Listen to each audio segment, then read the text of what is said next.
unless it's like something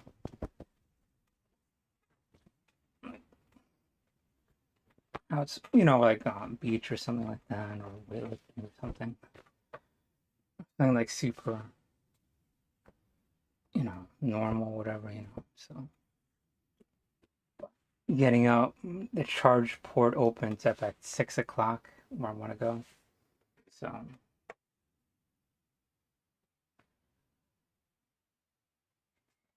charge my car. So just get up for a little bit, watching news and everything. Glad everybody's realizing like this is a big deal. Like it's just not like a, you know, like something minor or whatever. I said it was like something that didn't happen in the last century, really, like World War II, that kind of thing. A system of entanglement of alliances and everything. So just got out of the shower.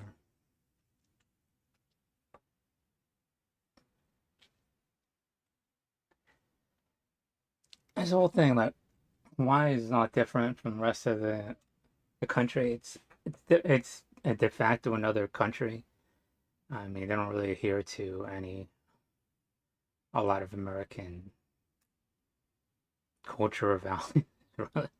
And the law is like it's technically in the United States, but really isn't. I was getting they're mostly unkept. They don't shave or take care of themselves, bathe or whatever. I mean, I'm just saying this. It's because of the finances, whatever. So they're really push that image or whatever. So you got this upper echelon that does, but a lot of racism out here. So it's really difficult being native because you try to uplift native people, and then it's say this dichotomy of mixed feelings all the time. So you're always like wrestling with it. So and them, it's just like, and they have a culture. If you're in the Northeast, that even if a little bit of like Latino, Puerto Rican, whatever, like, oh, I'm 100% and everything. And so you have that out here, and then it's just like now if you have a little bit of Asian, you'd be like, okay, well, I'm Hawaiian. I'm like, that's, and coming from the mainland, white people are like, it's our country, you know what I mean? It's like, it's kind of weird, you know what I mean? But the thing is, we know we respect our natives, like, and to a degree, a lot of us, saying, so they know it's like, as soon as they arrive, they want to say that. It's not something you should really do, you know what I mean? Because it's kind of sacred to us, it's like, and it's even like when people got mad at me, it's like, oh, fuck you, Puerto Rican, fucking bloodsucker, Kookaburra, or whatever, and all this other shit. But then when uh, Thanksgiving came around, it's like, hey, what's up, Supreme? How you doing? Real nice. People talk shit to you the other day, being real cool, whatever. Yeah. How's your sister? So whatever, say some shit like that. But well, this is how it is. So when it comes down, they know on who you are and everything. But out here, that's when you're dealing with civil society and that kind of thing, and they know the truth, but they'll talk shit or whatever. So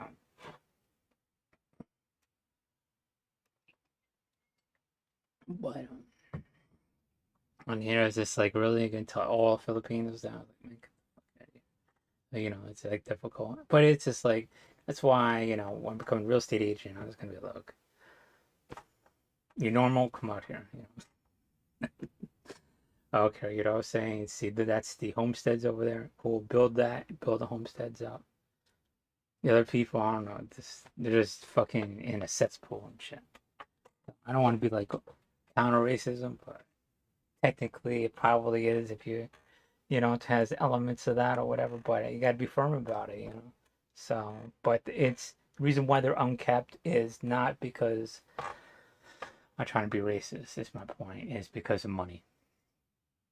And so in the culture, they don't do their hair. They don't care about normal things or whatever, and they try to push that. And unfortunately, this became an image of like this is paradise, this is like the perfect people, whatever, and it's just far from it. And people fall for it because it's isolated, and, it's just this is something you gotta deal with because I'm definitely not that person to be like, oh, I'm Hawaiian or whatever, you know. But I do like to like turn the knife a little bit, and some people but like because a lot of people, a lot of Asian blood, be like, oh, I'm Tahitian, because because Hawaiians, historically, they're they came, they're like Samoans, Tongans, and another wave of Tahitians, whatever. And Tahitians are like these other people that are very um have that perception of paradistic elements of idealism, qualities of being. So they want to associate that more. Um, so even if so, Hawaii would have some blood of that historically. Like if you're like 80, 90%, but there's only like 200 of them left, whatever. So they have a little bit of it, what I'm saying? So, and the trouble getting you 50%.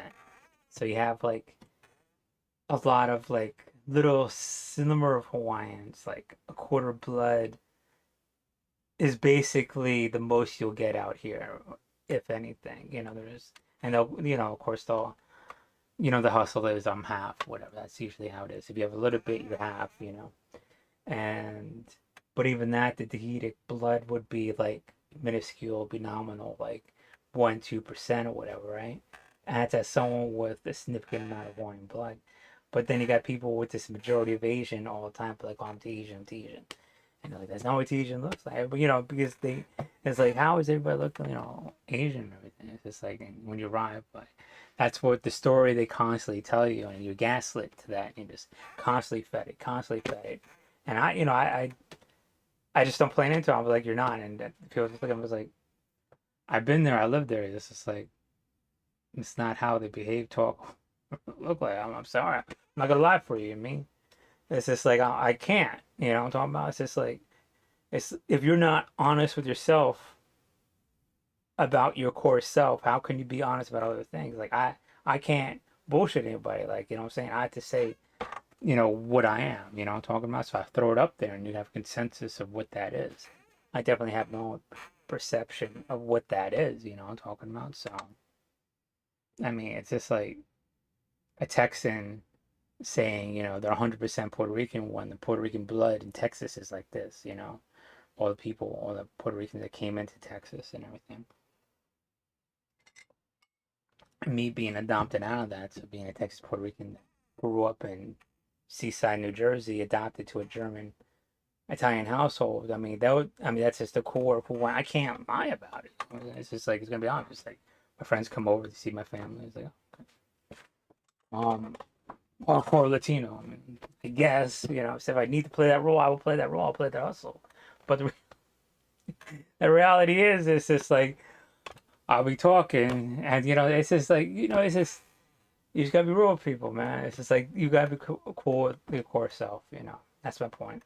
And so, growing up here, growing up in Jersey, and then living here or whatever, it's just like, you see that because the people that grew up here, as I was about to say,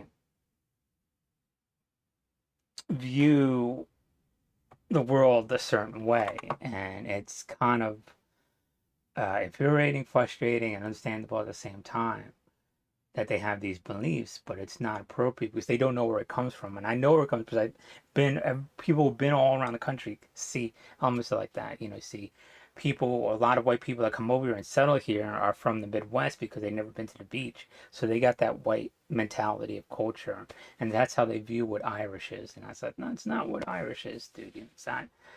Don't get me wrong. There's a lot of racist things in the Irish community, but the core, I'm talking about, is not like that. I'm talking about, it's just, it's different. What I mean? At least I see, of course, I see a different thing of it because I'm dark or whatever, and people who come up to me and I'm cool with already have a disposition not to. And don't worry, I see the other side too. I'm talking about, because like growing up in a German household, it's just like you're a nigger spick and everything, and then seeing with your friends, like, oh, And they don't even consider you Latino sometimes. Like, oh, well, upward, you know what I mean?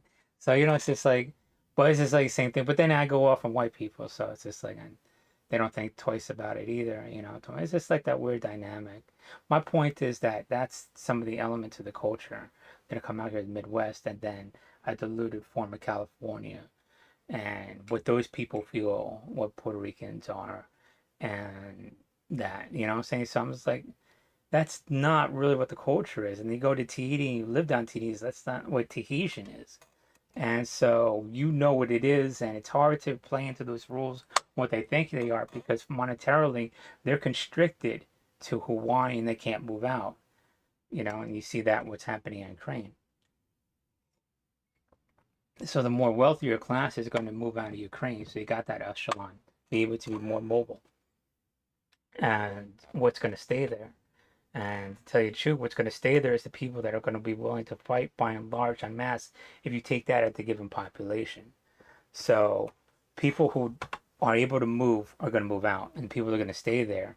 You can't really take a specific number. I mean, you probably could quantify it later on, but you're going to say like out of that 14 million male population, 20%, 80-20 rule, whatever, will more than likely be able to take up arms, and that's like in the millions. And if you could get that amount of shipment out as fast as possible, you just start dropping shit. Um, they'll be relatively quickly because we kind of want to look like how long does it take to make a soldier? You learn a weapon, you get thrown out into the fire, whatever, that quick, man. And you're gonna listen to your brother, your friend, your father, your uncle, how to do shit because you want to survive. You know what I mean? So you're gonna learn real quick. So on par with the Russian shoulder, it's a psychological break. Like, can we defeat them? Are you going to be have the skill and talent as a professional soldier? And they're going to realize, yes, relatively quickly, you're going to have the same skills and ability to kill as a professional soldier. And once that gets into mentality, it's going to have like this exponential curve of overtaking the country. I feel. I'm not exactly sure, but that's my thought right now. I could change. I always have these errant thoughts about everything, and I'm thinking, talking out loud right now. But I don't know. They already thought the country was they're gonna have to give most of the country up. So right now they're gonna force that narrative, like everything's overwhelmed, you can't fight back, blah blah blah. I mean, but by and large, it has elements of a warrior culture, if not a warrior culture. I mean, it's there. It's my phone's going on.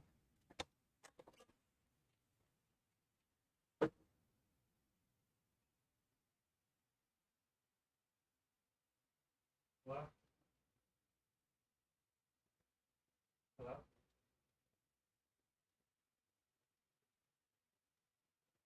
Yeah. You busy right now?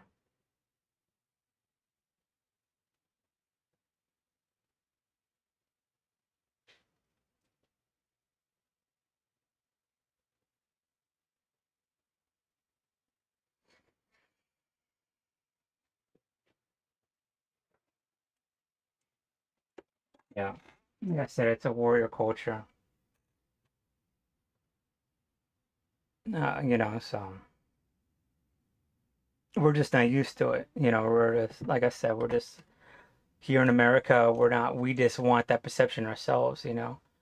Um, so, and me growing up, I always sought out other warrior cultures. I guess I got to say I reached out, but I really took what I needed to from those cultures. Being native, whatever. So I was very native oriented. I didn't want to have it polluted with anything, but people like to fuck with me and be like, he's something else and everything, and just get under my skin, piss me off and everything all the time. But that's grow up in seaside in a melting pot or the periphery of a real melting pot, really. So you think all these things and everything. Because I grew up in North Jersey and then moving down to the Jersey Shore. So I have to admit that I definitely have a perceptive. My mindset is from a certain demographic of the population of Italian, Irish, and then Puerto Rican and everything. So, but I want to state it's this, but it's pure. I'm native, so it's 100% native, 100% Puerto Rican or whatever. But right next door to me, it's Italians and Irish, so I can't really say it's like pure, like a melting pot. Like it's so eclectic or whatever. I would love to, so I don't want to get in that and be like I know everything. I know all these other cultures, but what I do know about other cultures is that you're a sponge and you absorb it, and it's how they feel about it is. You want to be like, well, I know what racism is, so whatever I do is not racist. But if some other person be like, hey, saying that, thinking that's a little racist towards us, and you gotta be like, oh, okay, yeah, you're right, because they know it's racist against their demographic or whatever. You don't say what it is. You can't. You'd be like, well, that isn't racist. No, I'll be like, oh, okay, my fault. You're right. I don't know your culture, and that's a true melting pot right there. I'm talking about when you live next to a culture that's intact. Like, what I'm saying? People are like, oh, a lot of Puerto Ricans in Jersey and everything, but it's not really a Puerto Rican community. You got a family here, and then a family here, and then a family there. What I'm talking about. And but I guess in Bronx, you go down the street, definitely like in the 70s and stuff like that, be like all like Spanish and Harlem and everything. That's a community. When you have communities that are intact, that are literally, historically those places like that, and you could not hear nothing but Italian, you know, or Irish, what I'm saying, not Irish, speak Gaelic, whatever, but you see like elements of that, say sometimes. What language is that? Oh, but that kind of thing, and that's a community, and you going up with the different cultures because then you see the real culture of that community. I'm talking about. Just like the Ukrainians that are here in Hawaii, I never realized until like recently how tight they were, and like the real tight. I have Ukrainian friends and everything, and they're like, very loyal people, whatever, very tough people, very. I didn't realize that, So I don't want to say more. I'll just keep my mouth shut or whatever. But it's just like I didn't understand that, And it's like, oh, what's that? Oh, you're painting, and then someone will come up to me is like, oh, you're painting. This is, saying, and then you sort of realize like, what's going on here, You know what I mean? So it's just like, or you're with a woman and be like, oh, I'm Ukrainian. I was like, oh, okay, that makes sense. It's like the Koreans, like that are out here too. It's like, oh, you're Korean, and then the Asian that part of the population comes up to you, and you're like, I think you're Japanese, but since you came up to me, because they're a little bit more aggressive socially, because not only they're like aggressive, like militarily, Tom, they gotta do a little crazy little stance, staring you down and shit like that. Border guards, whatever. That's the image I get. Anyways, whatever but they're more socially aggressive, like assertive, and that's like that. Um, yeah, like Puerto Ricans, more socially, highly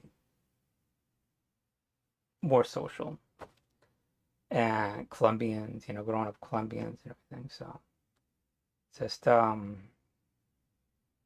like Latino sex drive, it's because we're assertive, we know, we just know, I don't want to put it into words, but we know, I mean, it's like that's what we talk about because it's why you hide it. Why do we need to hide it? The Greeks didn't hide their sexuality back in the day, I'm talking about. It's just like I don't want to put it all on the table per se and be butt fucking naked or whatever, but it's just like shit, I'm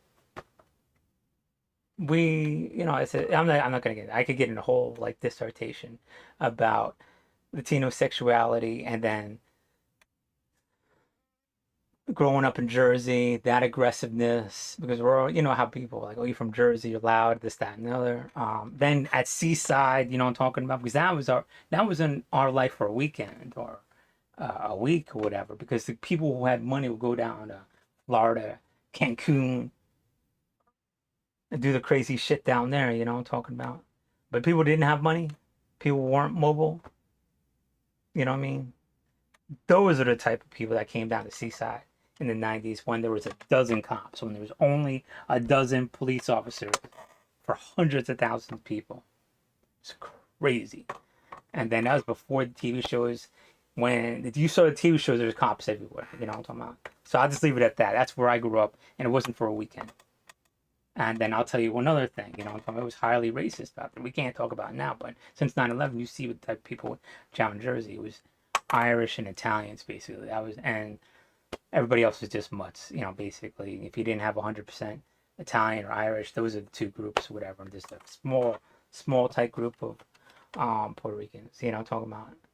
And so we were like this in that community.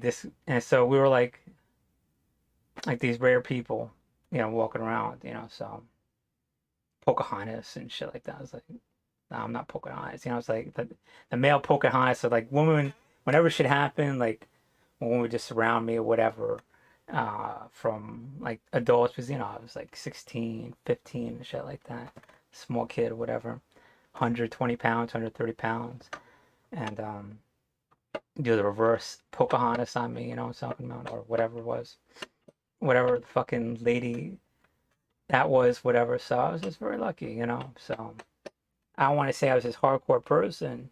I was at times, you know, but if I needed to be, if I was pushed against the wall, and I guess that's what got a lot of people mad. But mm, most of my shit, why strong arm robbery a place was that being racist, but like, hey, fuck you, nigger, this. And I'm like, what?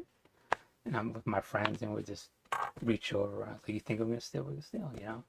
And you know, basically, that was that. It's not like we were like hard and criminal, but you just get frustrated. You don't know when you grow up in this morality. You don't really have this morality. You think you have morality, but you're not. And so it's just like what it is. But it is what it is. I'm just like talking and rambling.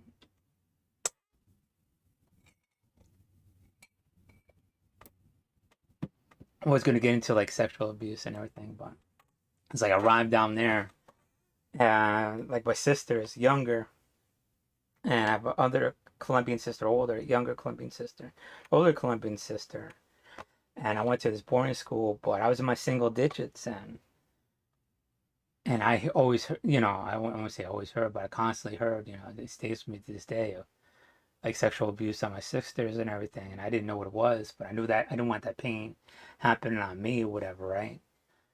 And I just lay there, and I just know it was horrible, and I was never told the truth about it, you know, and I just didn't want that to happen to me.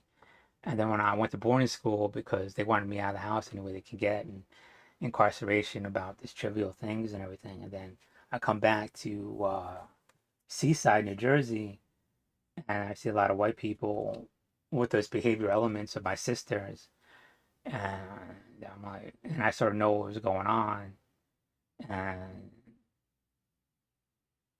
you know what I mean. And my sister already told everybody everything that happened in the household. It was not a secret. It's already blasted out to everybody. It's just like you had, you know what I'm talking about. There's that sadism because you're a thing over there.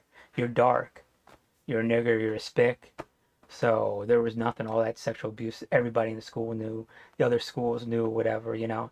It's just like they just view you like as a thing, you know, like a sexual object and shit like that, you know. And so you're not even a person.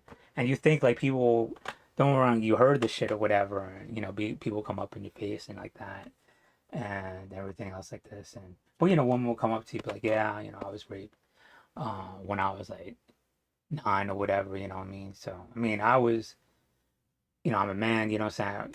That didn't happen to me or whatever, but it definitely was repeatedly attempted.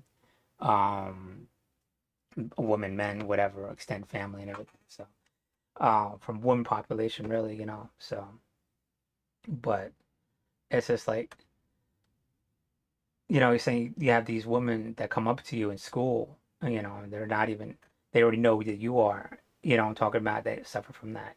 And so a woman come up to you, be like, yeah, okay, I'm 9 years old, you know, this happened to me. And they just have this very people are like, well, why do people respect Supreme? You know what I'm talking about? It's just like that was a lot of it too, because there you are for them. And people want to say, well, you defended them, whatever, but I just kind of was there. And then if you're with a bunch of big people and you're very violent, and, you know, because people push up on you, whatever, and you're like, hey, you know what I'm saying?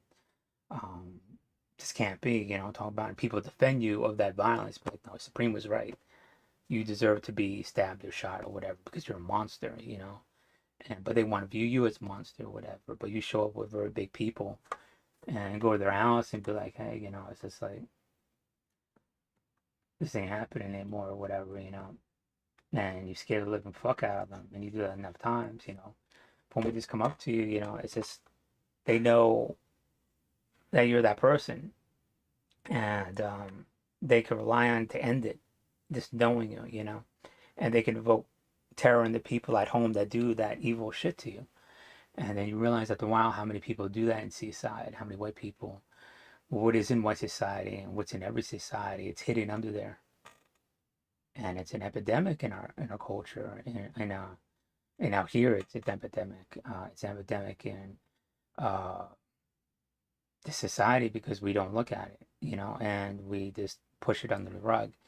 And many times I cried about it, you know, because you realize that these people aren't lying to you. The amount of times they're being raped by their boyfriends or family members and everything else like that. And it's just like they just don't want to talk about it, but they'll talk to you about it, and you just realize, is this all a lie? And then you realize, you know, that it isn't. It isn't. Not all these people are lying because you know those little details or whatever you can't bullshit about. And you know, even right now, it brings my eyes to tear or whatever because you know what is there, what it, you know, I know what I did suppressed a lot of that. You know what I mean? So I went after regrets. I was in the single digits, and fast forward 5 years later, when I reached Seaside, it's just like I did everything I could to prevent it. But we were already very sexually open to begin with, so it's just like, and I'll go into the other details. How was Supreme was, you know, and this, that, and the other. So I mean, it's not like we had relationships or whatever. And to say that, you know, you were with somebody and you had a girlfriend and okay, now there was Supreme for the night or whatever, you go back to your boyfriend. The boyfriend was cool with it, everybody was cool with it. It's just like it wasn't like something I ordered or put out there or whatever, but it's just like it was just I didn't do that. Women did that, you know, I'm talking about they're like, okay. It's just like fucking Supreme was not really like it's not like you're it's like a handshake. It's not like, you know, talking about you are destroying that relationship. I didn't want to destroy any relationships. I was like, you go with that person, he'll make you a better life. He'll give you a better life. I can't do that. You know, I'm talking about I had to survive. I had to be out of jail. You know, I'm talking about I had to do what I got to do. I mean, I'm just a small group of people trying to survive, trying to make money. Um, but and people from I grew up just treated me like an animal, like I was a thing, you know.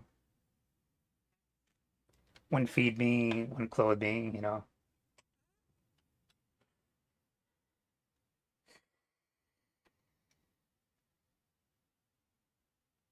And a lot of people saw that. So I walk in the house, but always Supreme, okay, here, you know, start cooking for me and everything else like that, or cooking for my friends, you know, because they know when I came home, I was never fed. You know, I mean, it's just like it's difficult. Like my friends come over, you know, it's like, why is everything locked up? You know, cupboards and everything. It's like they were trying to save money and they don't want to feed me.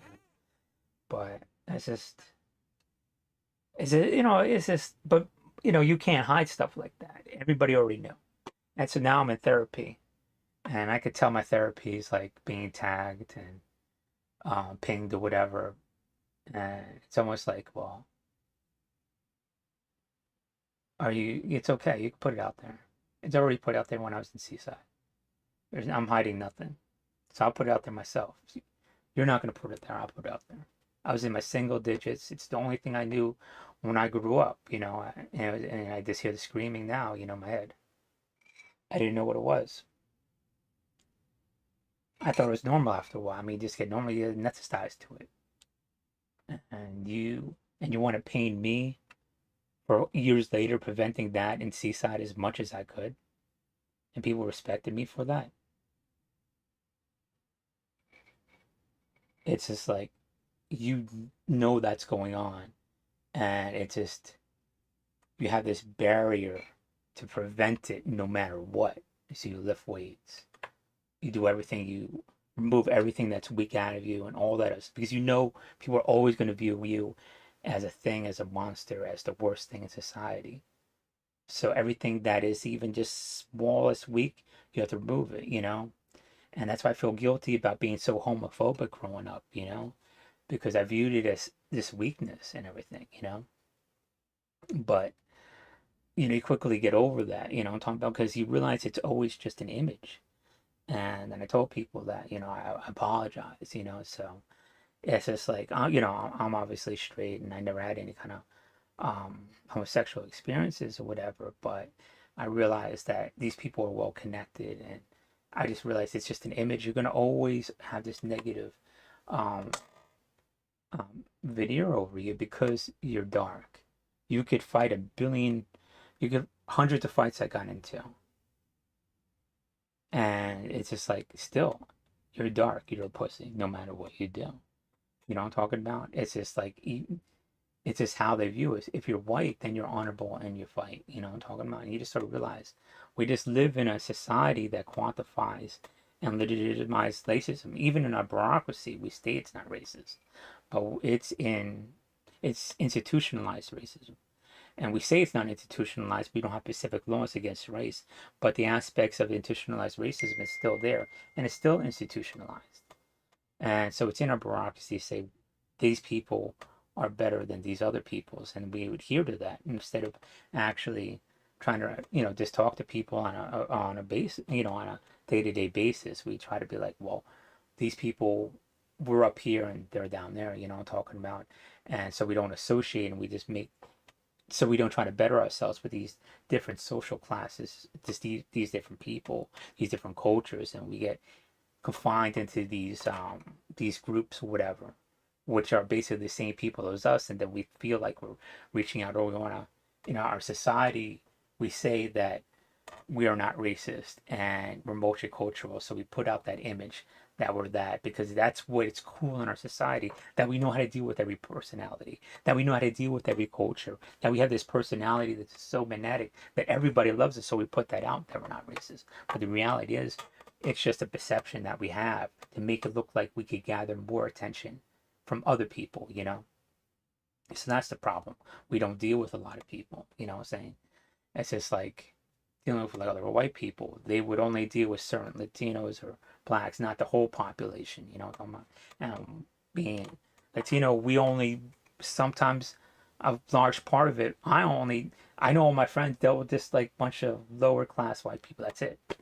The upper class white people were off limits. You know what I'm talking about? It's just like they didn't talk to you or whatever. And I was lucky because I occupied both because I had a brain and I had a little bit of skill, but a lot of people didn't know that, so they pushed me to the bottom. But then, like cheerleaders and that kind of thing, and you know, other people that see me in class track one smart classes or whatever for the brief time over there was like, oh, he's pretty smart. But he's only put into the other classes because he's constantly getting arrested. They see me in handcuffs. They see me walking to in a rich neighborhood in handcuffs all the time to classroom to classroom. Like, what's that about? And then I had to fight so I didn't have to be in handcuffs all the time and in class and everything. So, because, they're only legally obligated to educate me till I was 16. So they had to walk me down to the school property, and I fought to be out of state, uh, out of the state alternative school up in Jersey City. So I was like, Like, there's no reason for him to be up there. I mean, he out tested everybody. There's nothing wrong. It's just, it's with what I said. They just really got frustrated because I was honest. What I mean? And they don't want to be like, "Who do you believe?" This dark kid or a German family and everything. So they're like, you got to be like really. You should be grateful. Who's this guy? Mad. And I'm just like, sometimes I was mad, sometimes I was like, that's how it was. You grew up in a white family, you know what I mean? So it's just like, it's a smack in the face later on. Be like, oh, you didn't grow up in a white family. I grew up in a white family. And you just have these mixed feelings. You have a lot of German, Irish, Italian, mannerisms and beliefs. I mean, it's like the Roman Empire and everything. My dad worked hard and everything else like that, but it was extended family that all this shit. It was whatever else because he's lower class and everything. But it's just like a slap in the face. Talking about it's just like whatever. And it's just difficult because you can't be real with people. And you just like even like growing up in Seaside, it says, oh, you didn't grow up in Seaside, you had to grow up over here. I was like, no. Then if you tell me that it doesn't matter where you grew up, you're telling me like because there's a lot of racism out there and a lot of love in New Jersey. I mean, they either love you or they hate you. You know what I mean? So you got that big dichotomy thing. It's just a big population. So the more racist people you ever fucking believe that are out there, even more so than the Midwest. By and large, like hugely. You'd be walking down, and that's the whole thing. Like I talk on the federal government about that, and they sort of saw it because you could see them watching. Now I look back on it, you could just tell like they were sort of kind of monitoring you, whatever, or there was like connections, whatever. But they sort of knew by and large last year was this highly racist shit. You'd just be with your friends, you'd be like, "Fuck you, niggers," and someone just run out of the crowd, try to do something and everything. And out here, you could sort of see like, oh, you're from the mainland, oh, you're a spick, or you nigga. But they don't get themselves whole fuck hyped up and run out of the crowd and do something or whatever. So you don't have that level of racism. It's just low tier passive aggressive shit. They do like they say shit behind your back, behind your scenes, whatever. But that's everywhere. I'm talking about. It's definitely there was a lot of that in Jersey. There's more of that in Jersey. So the population being smaller and more passive aggressive is something you could easily deal with out here. Talk about because they're not the culture is not violent. I'm talking. It's not a warrior culture. It's just a very passive aggressive culture. So the more Asian aspect culture, whatever. So they're very socially passive. I'm talking about. So you don't really see that. So it's sort of kind of I'm talking about. It's just very passive, but you feel the racism, but it's not something that we got to really deal with, which I'm very grateful for. So I mean, because I think I was asked that question, and it's like, how do I feel about that? I was just like, well, it's that people with Asian descent, so you just don't have to. You just disregard that population. If you can't trust them, everything is a habitual lie when you speak to them. There's no communication. You're going to go to what you're more comfortable with actual Latinos, Irish, Italians, people from the Northeast, military, and other groups that are a little bit more social. So it's like spatterings of groups, and then like I said, Ukrainians and Koreans or whatever. So not all of them, but you just see by and large, they filter out. So instead of like in Jersey, oh fuck you nigger and spick, and they run at you, it's just like in the Korean population, this time it's like I don't give a fuck, man. I know there's no issues with him. I'm gonna say what's up, how you doing, boom, that kind of thing.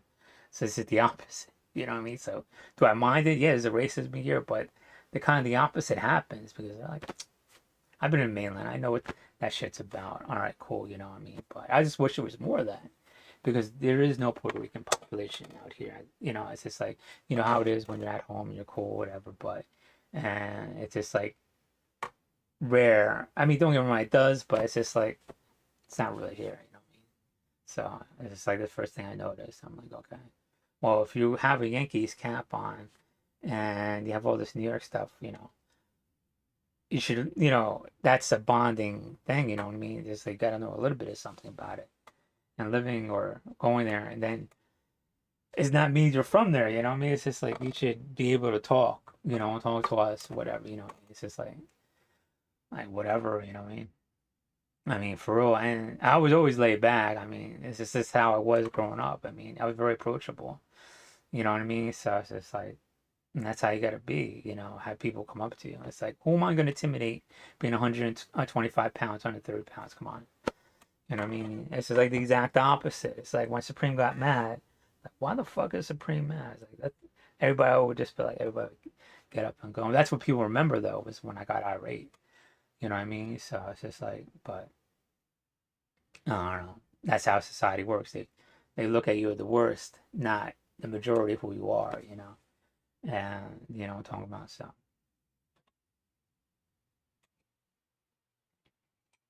Well, like I said, I mean, people like that. The emotional that already left a long time ago. Where you could hurt me. I'm talking about say whatever already. Parents will love you and everything. They want you to die, and left you to die, and all that other stuff. So you just are like inoculated to it. I mean, it does a little bit, but it's just like you heard it you heard it before you even know what language was. You learned it before that it was not normal to hear. You knew and you heard these sounds and actions all around you that is your childhood. You didn't know anything else. And to say like, and then you grow up and people like, this is the meanest thing I could say to him. That is the meanest thing in your world, in your head. I'm talking about that is the hardest thing that you ever saw. You know what I mean? So being with me for one night, that was the craziest night for you. That was the most violentest night for you. But to me, it's another hour. You know what I mean? That was in a minute. So I mean, to you it's a big deal, but to me, I just like whatever, not a big deal. And I even hear it now. Like I hear like different peoples whatever, and even the federal government be like, oh, it's like oh, I have to think back on it. To them, it's a big deal. I was like, oh, it's just like it's a minute or two of my life. You know what I mean? So it's just like it's all time, nonstop, nonstop, nonstop. Yes, I my phone's going off.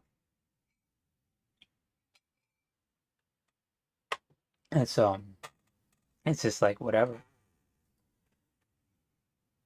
But it's just a short period of my time. In Seaside, in high school, as I went to Seaside, New Jersey, Times River High School East for high school for a few months or whatever. And, but everybody looks at those few months. So, whatever. It's like, but I'll take those few months because it's some of the best times of my life. Some of the craziest, scariest times of my life too. Um, so you can't really when people come up to you saying Supreme, take a knee to you, or whatever, that kind of thing. Um, walk along, but like Supreme, out of in a street you never walked down before in your life. Hey Supreme, you want to fuck? And like, who the fuck is this? And you see girls out in the windows and stuff like that, and I don't know. It's hard to explain. And you thought this was happening in other neighborhoods in New York and the Bronx, and you joined the Marine Corps and you grew up as like only a handful of people. Don't get me wrong, when I was in the Marine Corps, a lot more violent people and everything than me, even when I did more time and all that other stuff, and really opened my eyes, whatever. Some of the hardest, easily the hardest people in the nation, consolidated in a very small, in a small group, most talented, dedicated, patriotic people. I mean, other countries have their um, uh, patriotism, diehards, fanatics, whatever. Marine Corps is that for us. So it just really opened my eyes and it helped me remove all that, I'm gonna say pain. I always, uh, this, it just helped me remove all that instill more moral qualities into me and removed all that from me. All that this maybe there is, like, here you are, you take the best aspects of that. What is to be brave, to be hard, is what is that? Is to be very assertive in social situations. And really, that's really pains me about other vets, because they don't realize being in the military, you've already seen all that. So you should be able to go up to every social situation like it's nothing. I mean, if you get in someone's face and kill them, you know what I'm talking about? You could go up to someone and be like, hey, let's do business. And that's the problem. With the transition is always difficult. And that's what I got from when I realized that, what I'm talking about? It's just like, because they want that aspect to be applied appropriately. So you don't die in a gutter for nothing. So you die die for your country, you know, for a cause bigger than yourself, so, but it takes time for it to leave your system and everything. But you do see now it's very political. Um, who's brave, who's not, who's American, who's not in America.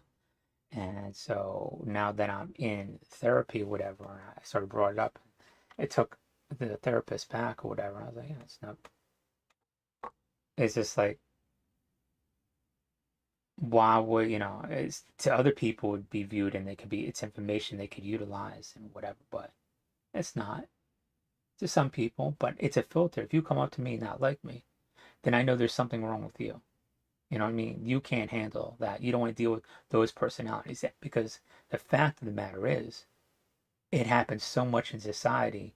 And what you're telling me is that you're going to use that against other people. And I don't want to deal with you. I need people that can deal with everybody. Smart people, I'm talking about, can deal with this personality, this experience, all the experience that we have, in America or whatever. And this is the fact, I'm talking about. And you have to have an intellectual ability to deal with all these different personalities. And what you're telling to me, you don't have that. So you're doing me a favor by filtering yourself out. You know what I mean? Because you're saying how you are, not how I am. You know what I mean? So it's just like, and then people did that when I was young too, because I also heard it. So now you're going to be like, well, that's just you. There's something wrong with you. You're that monster or whatever. You know what I'm talking about? So there's got to be something wrong with you. But trust me, I grew up in juvenile detentions and group homes and boarding schools and alternative schools. It's not just me. You want to say it's just me, but in Jersey, there's thousands and thousands. Well, there's thousands, like thousands of us. The same thing. So how you can't just push it around and be like, oh, or whatever. Then what are you gonna like say? Like, all those kids. You know what I'm talking about? Don't get me wrong. A lot of them were black and Latino, but a lot of them were white. You know what I mean? So you're gonna do. You know what I'm saying? But you make the culture where you can't talk about it. You know what I'm talking about? It's like, that's no big deal. And the fact of the matter is, when I ride, it hit me like a brick in the face. Like, I come from a boarding school, and then my sister being the sadist because of how they grew up. And they're like, oh yeah, brother, this, that, and everything. Like, everything was said. So I walked in, my first day of school at Times of East, boom, you know what I'm talking about? I was like, all right. Like, it was just normal for me. And then the fact of the matter is, instead of hate, they were more concerned about other cultural issues, whatever.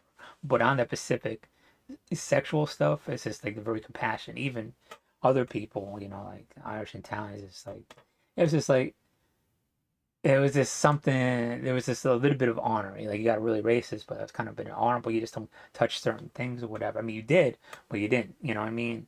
It's just like, so, because they know, like, those women, that those are their own women, you know what I'm talking about? So it's just like, they didn't want to have their women have pain, and they knew that I could help. You know what I mean? So it's really, you want to say, like, why was I popular? There's really a lot of women that did that. They're genius, they're brilliance, they're into their intellectual creativity to make sure that I was safe. You know what I mean? I keep thinking like I was saving them, but they were saving me. It's like they took that pain away from me for a little. Every time I was with them, I was like, I could make you fed. You could be with me. Just open up your mind. If nothing else was here, no one else, you thought of nothing. You just thought of me, and I thought of you for next hour or whatever. Just forget about everything. You know what I mean? Just forget about his pain, and that would give you release. And this enter this like every this it was your high. You know what I mean? This your escape from reality. And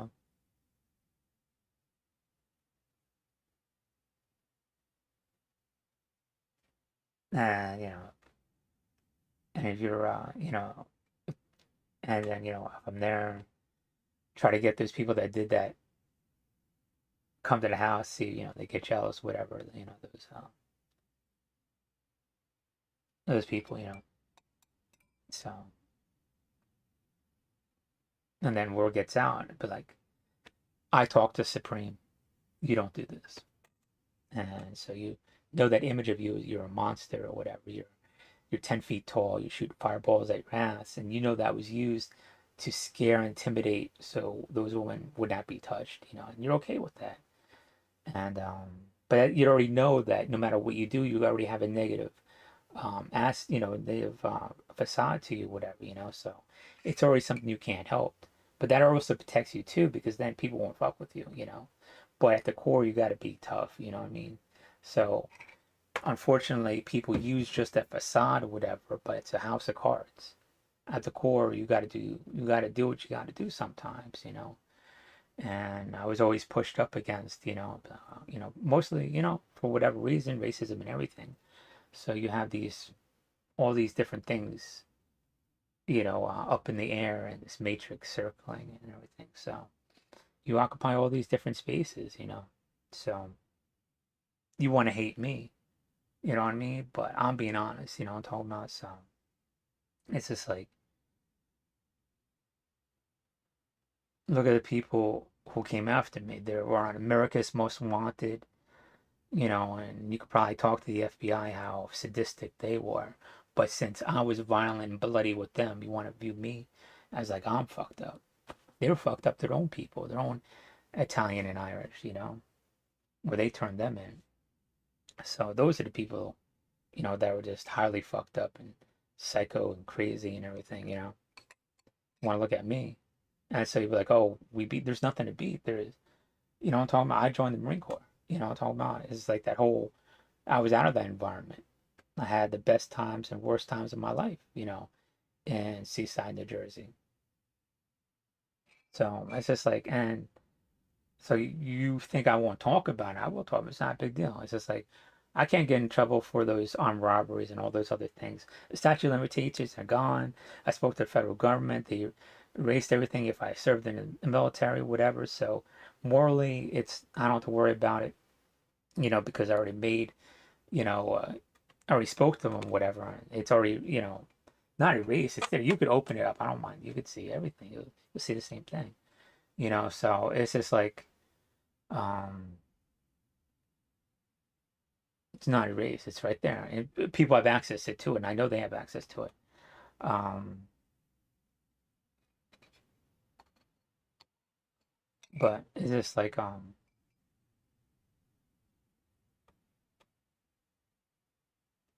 don't know. You'd rather be honest about it. What I'm talking about? It's just like it's not something you want to further, or but you want to definitely. Like there's things I would keep to myself because as you don't want to people emulate it. What I'm talking about. And the thing is, like sometimes I talk about it and I see like people doing certain things of that, and I was like, it's not how you better society, because the government made decisions to better society that they knew they could incarcerate me. They knew they had to talk to me, and so since I was Native American, they were willing to do that. They wouldn't do it. They wouldn't even do it to another white person. They wouldn't do it to a black person or Latino. But since I was Native American, they specifically reached out to me. I was given an opportunity, and I can't forget that.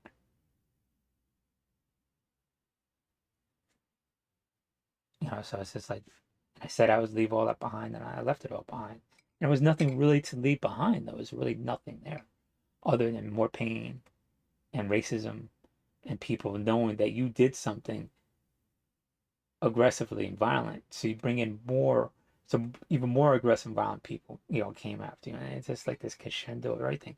And more resources to the federal government came in because they saw that, so they're trying to get to the core of everything. But people are all high and drunk and party and just they think it's this other thing or whatever. So this whole like false image of everything, I'm talking about. And so but you understand. That's why I sort of understand what's happening now. This image of what Putin is, I'm talking about. It's nonsense. You know what I mean? And so I don't know.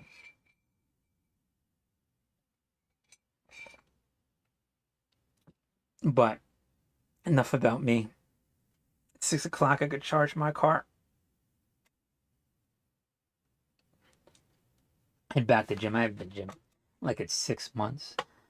So I have a little bit of upper body strength from, being on my crutches, but I gotta still like have it more defined and everything. But seeing what's happening in Ukraine,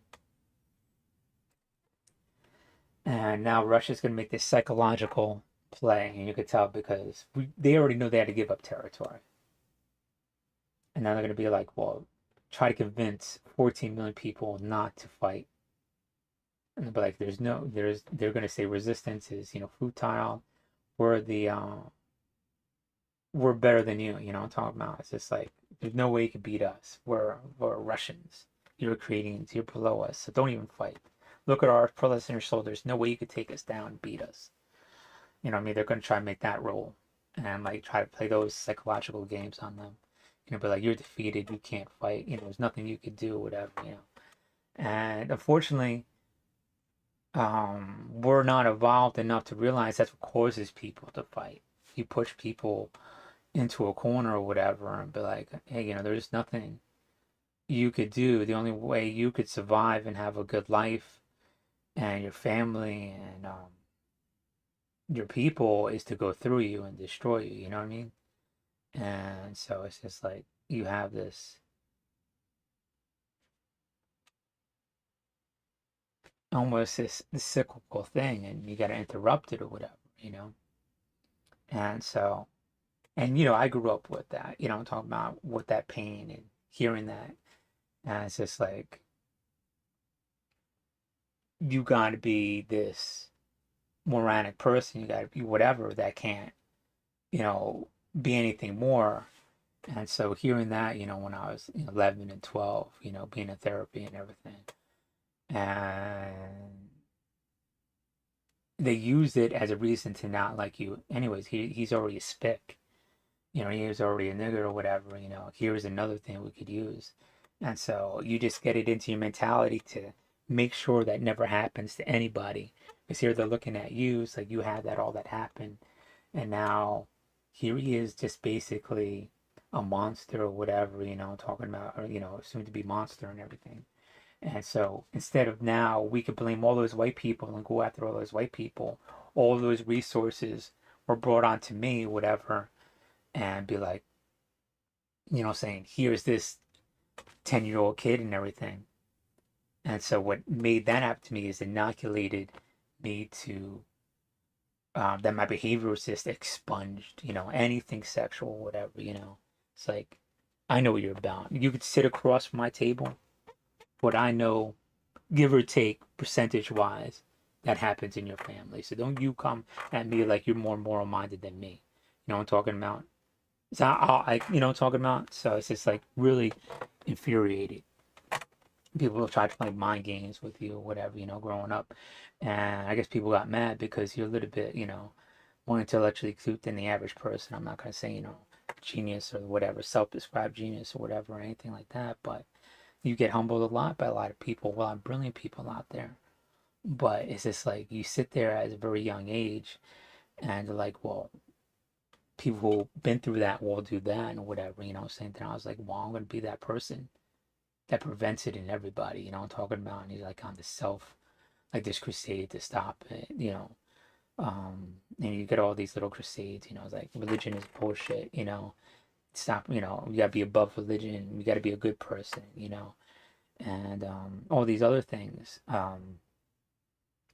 you know, but the thing is, people still want to view as monster and everything. So it's just like you could be all behind minded or whatever, but even that, it's like you fight all these people, but you're still a pussy. And they want to make sure other people call you that because if they call you that, they could subjugate you. And it motivates more people to be against you. And that's what it was about. It's not about who you are, it's to motivate people to not like you, to view you as less than. So if he already knows what happens in society, he's unstoppable because he's not going to view that he's lower than white people. He never can be. I'm talking about he knows what happens in white society behind closed doors, all that racism and nigger, what causes them to make those decisions to make it not look racist, to institutionalize racism. How you doing? And so they're like, get all these resources to be like, look, now it's more of like they want to make sure that people do not listen to this guy because this is like he could change society, and that's what it's about. And political, and saying this now when they realize that people will listen to this guy and have political power, and the rest of the Puerto Rican community was listening to a core group of people. It's just like we don't want them listening to his message, whatever I'm talking about. And so only certain Black and Latinos knew. Talk about would it was in the Black and Latino community and in certain white communities in Seaside in New York or whatever. But yeah, it's just like anybody outside that, it's just like just get all these other stuff, all these other beliefs. And so when you come out here to Hawaii, you realize that there's state of Puerto Rico, but you don't know what happened in deep in Puerto Rican communities and culture. It's like me saying I know what happens deep in Staten Island or the Bronx, like or in Long Island or Connecticut and Boston. I mean, I knew of certain things or whatever. I'm talking about. You know what I'm talking about? It's just like, oh, the Winter Hill gang, Winter Hill this and all whatever. Like, what is that? What I mean? It's in the 90s, what I mean? And this other things, in the Bronx, whatever. And so it's just like, but it's just, being from Seaside, you're already 50 miles from New York. So it's just like, we're never like, well, you just had this certain mentality, what I mean? And that's why we come out here and people are like, oh, New York this, New York that. It's like not.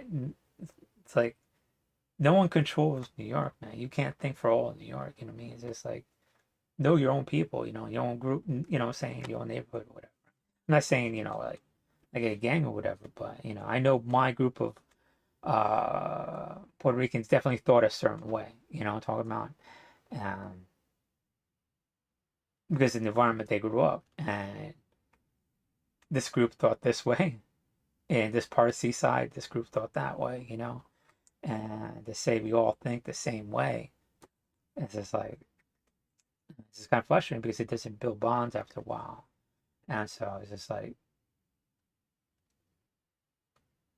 it's kind of infuriating because, you want to associate with a group of people that are highly assertive, highly, yeah, I get it, saying that's that, but one of the core things, it's Latinos are very sociable, you know what I mean? So it's just like, and so now I had that conflict, whatever, you know what I mean? Because it's just like, why are you saying you're Latino if you don't have that culture? It's just like, I'm not saying, yeah, I'm not saying it's like culture or whatever, but you just, it's something you could parasite off of, it's just kind of infuriating. And you don't want to be that either, So it's just like, and you want to be like, hey, that's cool, but here it is. But to you, they're being Asian, their loyalties is external to Asia. And so they could use that perception of aggressive Colombians and Puerto Ricans to their advantage, whatever. So it's something to be used and not people to actually communicate and be cool with or whatever when we have our own social issues, of heroin and AIDS and everything else,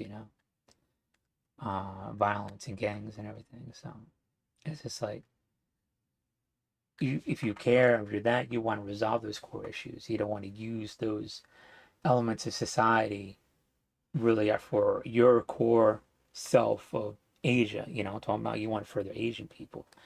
I'm talking about, and we're just again, just tools and animals for you to be utilized. Like, I grew up like, white people are just an object. They create excitement. We'll just take that cloud or whatever. And so it's just like, the same with racism. They're just people. They could work, be slaves, esclavo, whatever. They're nothing. They don't have nothing to contribute to society, and they want to have that perception. They do everything, the bureaucracy, like Black and Latinos are below you, they're criminals, they're gangs, and they write all this stuff. And what you write is not who they are, it's who you are. You know what I'm talking about? Because the fact of the matter is, you take a group of society and you can write something all neutral. But the reality is, you want to convince people that's all neutral, because you want to convince people of your opinion, of your assertion, of these people, whatever. But what it really is, when you observe anything, from the very first word, it's your opinion. It's your experiences and your agenda. We want to convince people to further. It's how you want to further your career. And why do you want to further your career is to make money. So it's based on this greed, your perception of another people to write down in a bureaucracy. I know this is high-minded stuff, but follow me through this logic. Talking about, you are writing something down that is based on your personal beliefs on another group of people, and you want to state it that it has no opinion to convince other people, and usually other departments, other parts of the government, to make money in the private sector also. So it is really something wrong with you, how you view society, everything like that. See, and then again, you get to, and that's why we live in a democratic society, because you have a consensus of all these different neutral views or whatever, I'm talking about. So, but the thing is, once it's in the bureaucracy, whatever, they could say, well, these people deserve loans. These people don't deserve loans. And now you have this whole bureaucracy structured that's so integrated and hard to rip apart or whatever. There's so much racism there that's legal, that's not racist, but it's racist as fuck, that subjugate Black and Latinos or whatever. So it's just like whatever, what I mean? They're gonna tell me, oh well, you already wrote it down, but other people that know how to write it down. So, but then you get into the weeds or whatever. It's just like, then anything could be racist. But obviously, people are living worse. There's other group of people in America that needs to be adjusted. I'm talking about, because when you get into it, doesn't look racist, but when you look out, like, oh, that's racist shit. And you gotta get in there, and you gotta do the hard work and ripping it apart.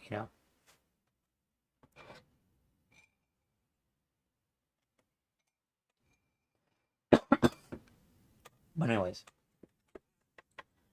I posted up on Ukraine. I think I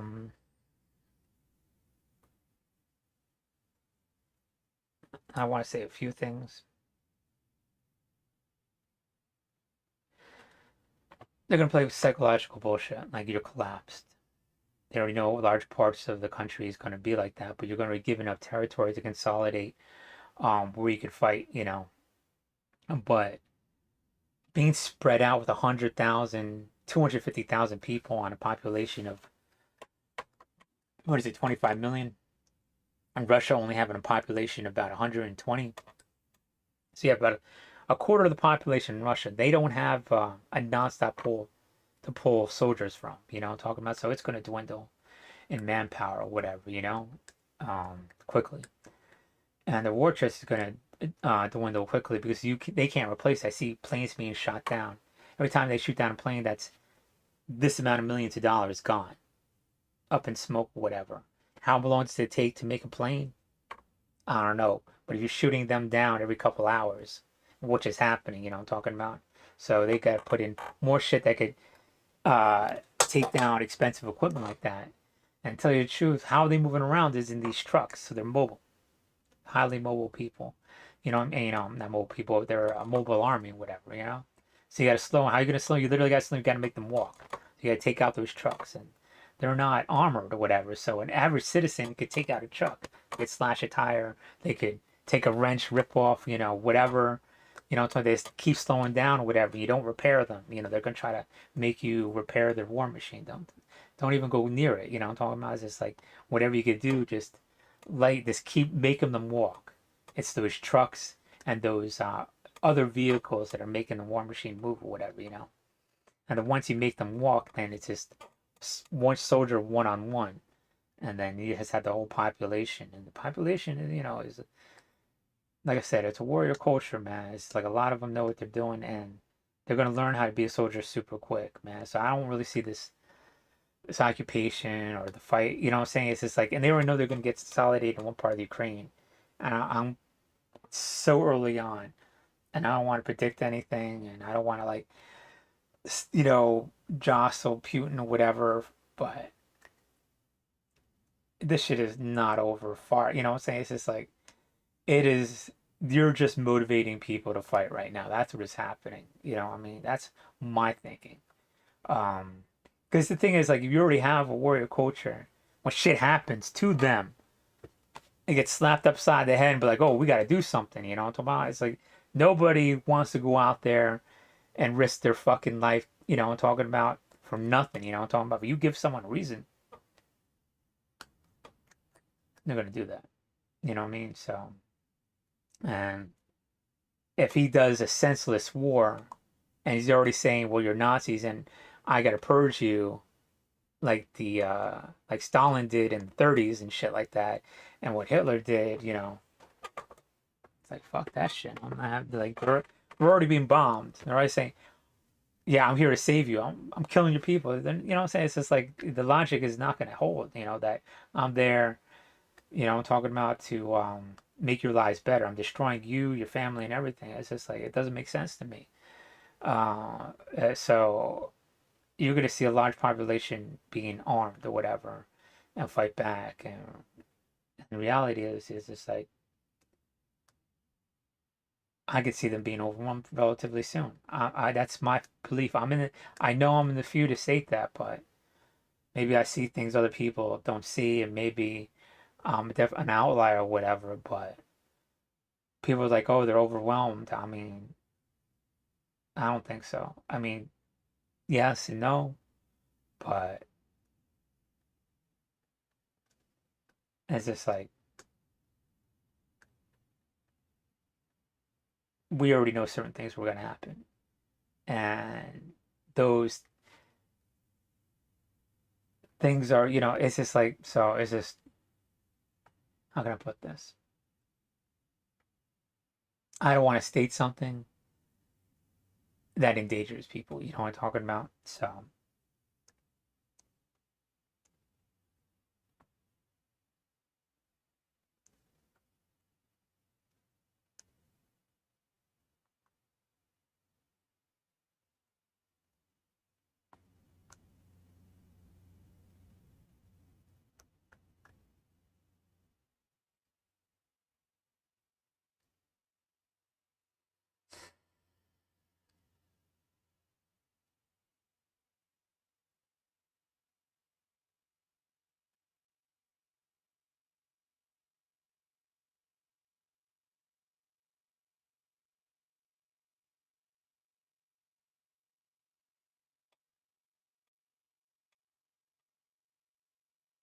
you got 250,000 people slowly spreading out,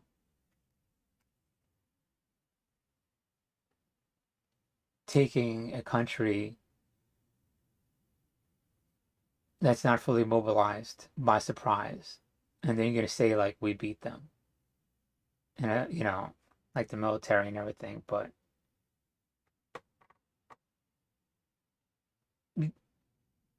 you already knew that a large section of the country was going to be overrun. You know what I mean? And now your forces state your only option is to convince them not to fight. I don't think that's going to work. It's too spread out. And it just, you're forced on to get into a, it's not, war is not just this one thing, this one action, and then it's all over. I mean, you wish it was. That's what people want to do. He wants to want go for the knockout blow, but it's just not a knockout blow. It's going to be perceived as a knockout blow, and that's what you're going to rely on. And in the information age, that doesn't happen. This is not the Middle Ages. What you put out, the conquering force, because the victors write history and everything. People who are, like, in Black Latinos, it's like, that's white history. That's their version. That's what they want to tell people, to convince people, to make themselves feel better that we're better than those people. We're not criminals. We're high moral people. They are. We have all these, we have history books and all these documents and bureaucracy and to state that. So now we have like everything. And so their narrative is not going to stick. So you can't use those old tactics of warfare again. So it's not going to be this one thing and you beat them. It's going to be Canadians constantly hitting back nonstop. You know what I'm talking about? So it's just like they overwhelm you. You know what I'm talking about? But they're fighting the whole way. You know what I'm talking about? And then you can say, oh, okay, we got the whole country. But I really don't think they're going to get the whole country. And they're going to constantly be fighting. And the thing about it is, like, historically, and guerrilla warfare and all this thing, it's a slow process. Because for whatever reason, I'm not going to get into it. But now I think that's going to happen relatively quickly. I'm talking about people are going to wake up and just be like, I'm talking about like we could do this, we could win or whatever, and we got to fight back. But I think it's going to, the mobilizing is going to really take off like super fucking quick. And I don't, I think this is going to be, I don't, I just don't see. I'm hesitant to stay. Like I don't want to stay, but 250,000 people against the whole population. It's just, I just don't see it happening. A very, and I want to put months on it or whatever, but I have it in my head or whatever, but it's just like, because everything you state changes everything. You know what I'm talking about? And I'm not over there, and it's not my life. You know what I mean? So, but I'm just saying obvious shit. You know what I mean? So, Russians don't want this war. They're overextended over there. They had to call up reservists to take care of their own people. You know what I mean? So that gives opportunity to Moldova to arrest everybody in their country that's Russian. It was Russian, that Russian base over there, to take it over, and or Georgia to regain their property, their integrity. Their get their voters, exactly where they're supposed to be by international law. But yeah, I just, and everybody else, at the European Union is waking up, uh, realize we got to do something short of war, and there's a lot of options short of war. But NATO was never had involved in all those other clandestine, black flag ops, whatever, and they gotta now make a department for that, if or grow the department for that. I mean, how hard is it to stencil a Ukrainian flag and get an Ukrainian pilot or Lithuanian pilot speaks or volunteer because fly over to fly back. That's what we did in the Korean conflict, and we did that in Vietnam War. There was Russian pilots up there, trainers or whatever, to shoot down um, American pilots and everything. And we pick up the body, and it's a Russian body. It happened half a dozen times, but it's catch me, fuck me, I'm talking about. So it's just like the same thing. And if they're over there, the fog war is happening. It's so chaotic. We have to do these things now while you get away with it. In the fog of war and the chaos, you fly over over the border with Ukrainian markings. Do what you got to do, and you just don't, what I'm saying? And you make it back to, all of it is Ukrainian territory. So, talking about, so the, now is the time to do that. Time to do is yesterday. And there's so many other things you could do, talking about, you just make sure you just keep dropping, weapons in and everything. It's hard to really talk about this because you don't want further violence or whatever, but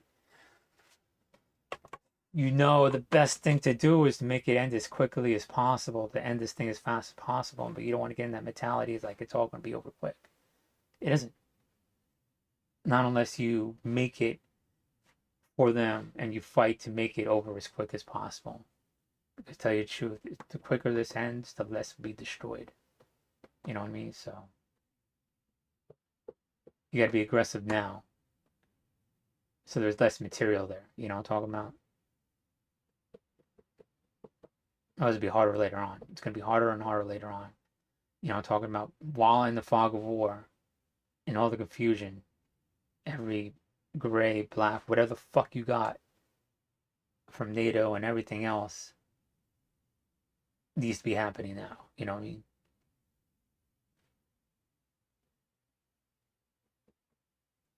Don't be shy about it. You know what I'm talking about?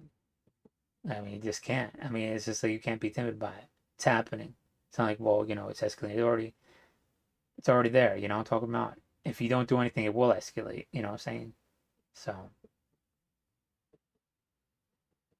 we're saying like we have these massive armies in NATO. They're not fully mobilized. I mean, so all those special ops and top tier people that are already there, they're sitting on their ass. They got to do something. You know what I'm talking about? They're sitting on your ass is not going to prepare what's going to come at you. You know what I'm talking about? There's all this chaos happening over in there. That chaos dies down. It's coming for you, whatever. You know what I'm talking about? So while all that chaos is happening, just get in there. Get your hands dirty, man. Or else they're going to reach over. So you got to reach over before they reach over. Right? You know what I mean? Don't be pussies about it. And you're worried about all this image of, we in NATO and have all these high languages. And it's a high-minded thing. Don't get me wrong. Really brilliant people have to go about it. And and sometimes I only like to speak, and I speak about things that are high-minded people all the time, and I'd rather just deal with those people. But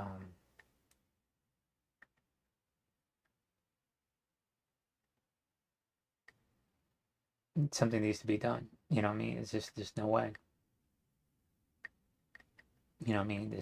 You can't pretend like you're these highly intellectual people and every decision you make is going to deter everything. No, you got to go in there and destroy shit. You want to think like having civil society and civilization is always going to protect you. It's this bubble of civilization. Everything out there is, is just uncivilized. It's chaos. I'm thankful for living in America.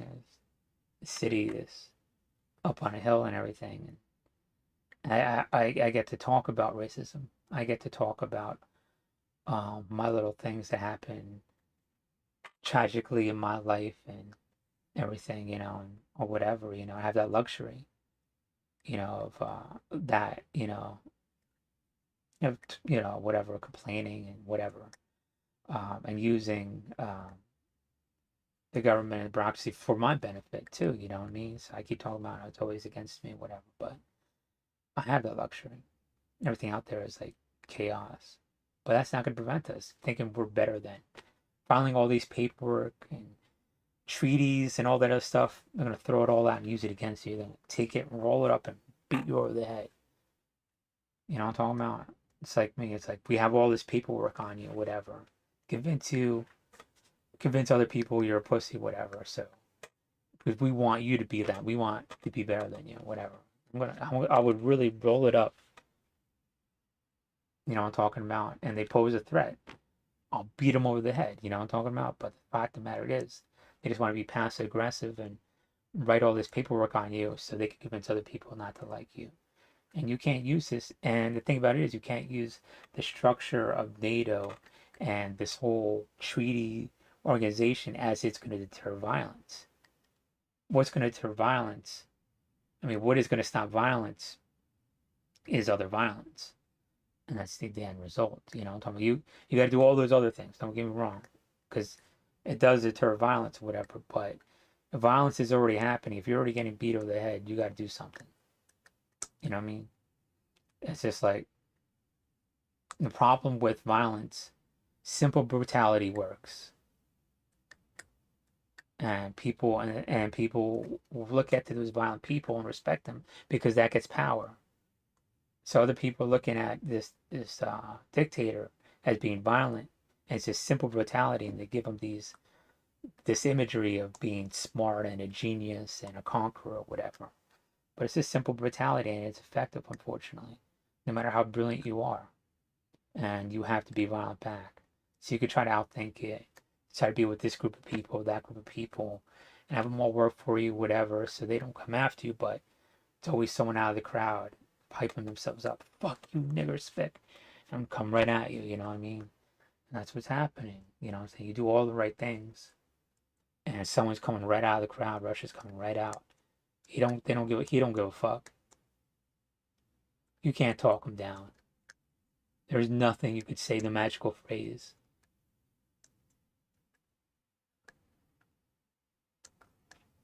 And the thing about it is, you know, and no one's gonna think of you as a hero or that you're tough because they want to be better than you. Still, you know, they secretly they want you to be a spick and they want him to win a lot of people, you know.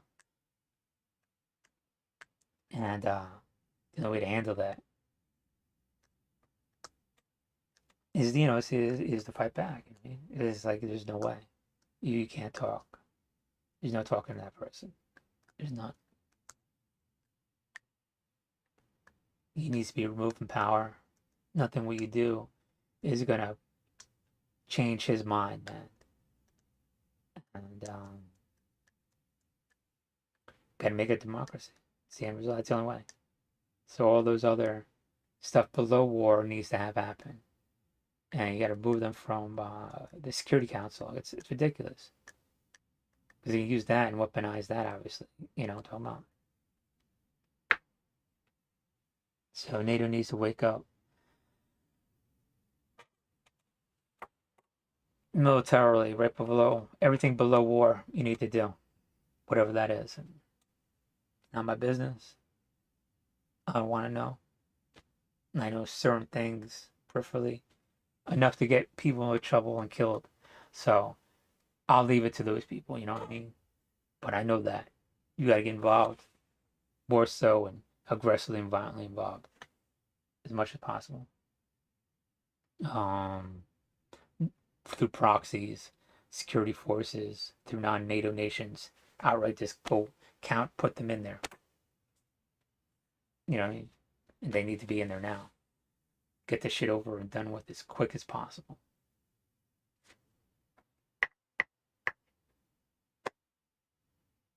And hopefully one day,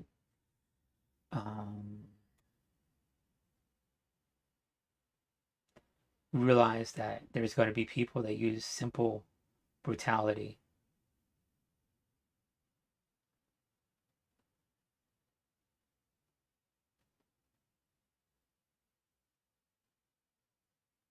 as a force to get what they means, whatever. And we could just, and the thing is, I think I was going to say that we could just totally remove society, but the Greeks learned this.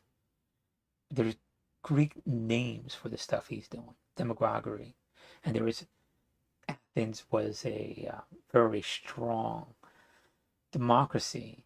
Rome was a strong democracy that conquered a lot of places, so they've already learned. We already learned this, but we just think we're above it, and now they're saying, well, now And today's day and age, someone's using all these fancy technology weapons, but it's just simple brutality. And it needs to be stopped, and it can't be stopped, and it has to be inside the Ukrainian mentality that it's definitely possible to beat him. You know what I mean? It's just an image that he's this conqueror or whatever. And I'm telling you right now, the professional soldiers know that when they see all the Ukrainians around them. You know what I mean? It's the facade that you control another country. And my main concern is that certain things need to happen in Ukraine, but the strongest thing in like the world setting and the world perception in other countries is that you do what you got to do. And then like George Washington, you're all for kingship and you got to do all these things, but democracy, certain elements of democracies are suppressed or whatever. They switch it to democracy afterwards. That turn right there, that's the strongest, hardest thing in the world. Fighting is one thing. You gotta hype yourself up to fight or whatever. Or, you have no choice after you've been there for a while and been inoculated or whatever, and it's just like nothing to you, whatever, what's gonna happen pretty soon. But that turn from going to that pure violence into altruism, democracy, that's respectful. So make sure when you're fighting that you geared up to do that. Give, like a consulship in Roman, they are a dictator for 6 months. It's usually two dictators. So one doesn't have enough power to handle that militaristic threat, and they hand it back over to the Russian, I mean the Roman Senate. Yeah. So now they knew that was always the most difficult thing, and they had different safeguards in place to make that happen. But then they used the law, Augustus and Caesar and Crassus, against itself to make them themselves more powerful. And that's what Putin did. He used the law to make him emperor, to make him king. It's already a tried tactic. It's nothing genius. It's already happened in history. So we got to remove these perceptions from people because it's all bullshit. It's all facade, man. It's like if you want something, it's what your drive is going to get. Unfortunately, we're in a society that we got to convince people we deserve more money and therefore we get more money. Don't get me wrong, but I'm looking at a macro level, but it's basically that, so we got to remove that facade from this individual that he's all conquering or whatever, or the Russian soldier, is just like unstoppable or whatever. It's just nonsense. It's just all facade, man. I mean, those people are the same people as you, and that's the problem with the world. We can't view people as equal to us, and therefore, to get more stuff, we got to treat these people worse than us, and causes war, causes conflict. Anyways, I'll leave it at that. Maybe I look at it a different way, but I do see other people saying the same thing. Ukrainians are far from done. I mean, maybe I'm being hopeful, but I just don't see it, man. I don't. It's just well, militarily, on paper, it looks like saying it. This it was a good idea, I guess. But in reality, when it hits reality, it all disappears. Saying like, well, what's that? Isn't there a saying? Yeah, there is a saying, man. It's like all all plans are perfect until implemented. What I'm talking about? It's just like so. That's what I think's happening. You know what I mean? I'm telling you, man. My opinion. All right. Peace.